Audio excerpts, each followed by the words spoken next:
Momo parcels. ये एक parcel distribution company है जो एक बड़े शहर के बाहर लोकेटेड है। पहले इसके 2 साइट थे, लेकिन फाइनेंशियल प्रॉब्लम की वजह से एक साइट बंद कर दिया गया। इस वजह से सारे वर्कर्स एक ही साइट पर शिफ्ट हो गए और काम का प्रेशर काफ़ी बढ़ गया। शिफ्ट टाइमिंग्स भी लंबी हो गई, जिससे वर्कर्स थकने लगे और उन्हें काम जल्दी करने का प्रेशर महसूस होने लगा। अब वेयर हाउस में पार्सल ट्रक से आते और वर्कर्स उन्हें मैनुअल पैलेट ट्रक की मदद से अंदर ले जाकर कन्वेयर बेल्ट पे रखते थे। नई कन्वेयर बेल्ट जो दूसरी साइड से लाई गई थी, वो पुरानी वाली के मुकाबले बहुत फास्ट चलती थी। और तो और वर्कर्स को उसकी प्रॉपर ट्रेनिंग भी नहीं दी गई थी। सिर्फ उन्हें ये बताया गया कि इमरजेंसी स्टॉप बटन कहाँ है और उसे कैसे यूज़ करना है, और उसके बाद तुरंत काम शुरू करवा दिया गया। इस वजह से पार्सल अक्सर बेल्ट में फंस जाते और वर्कर्स को मैनुअली यानी हाथ से निकालना पड़ता था, जिससे उनके हाथों पर छोटे छोटे कट्स लगने लगे।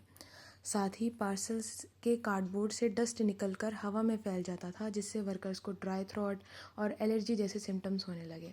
सफाई का काम भी अब या तो जल्दी जल्दी किया जाता या तो कभी कभी बिल्कुल ही नहीं होता था।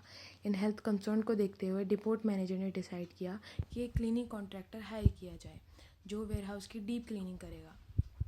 ऑपरेशन मैनेजर यानी ओएम, जो ऑलरेडी वर्कलोड के प्रेशर में था, ना बिना प्रॉपर चेकिंग के इंटरनेट से एक कॉन्ट्रैक्टर चूज़ कर लिया और उसके सेफ्टी रिकॉर्ड्स को डिटेल में वेरीफाई नहीं किया। अब कॉन्ट्रैक्टर को काम के लिए बुलाया गया और उसे कन्वेयर बेल्ट के नीचे क्लीनिंग करने का टास्क दिया गया। ओएम ने एक परमिट टू वर्क इशू किया और सुपरवाइज़र को कन्वेयर बेल्ट बंद कर आइसोलेट करने के लिए कहा, लेकिन वो खुद साइट छोड़कर चला गया और अपना फ़ोन भी बंद कर दिया, बिना अश्योर किए कि सब कुछ सेफ्टी सेट है। जब कॉन्ट्रैक्टर को काम एक्सपेक्टेड टाइम से ज़्यादा लंबा हो गया, तो वो ओएम को कांटेक्ट नहीं कर पाया, क्योंकि ओएम ने अपना फ़ोन बंद कर दिया था और साइट छोड़ दी थी। इस बीच नाइट शिफ्ट सुपरवाइज़र ने परमिट को बिना कॉन्ट्रैक्टर को चेक किए क्लोज़ कर दिया और कन्वेयर बेल्ट को वापस चालू कर दिया।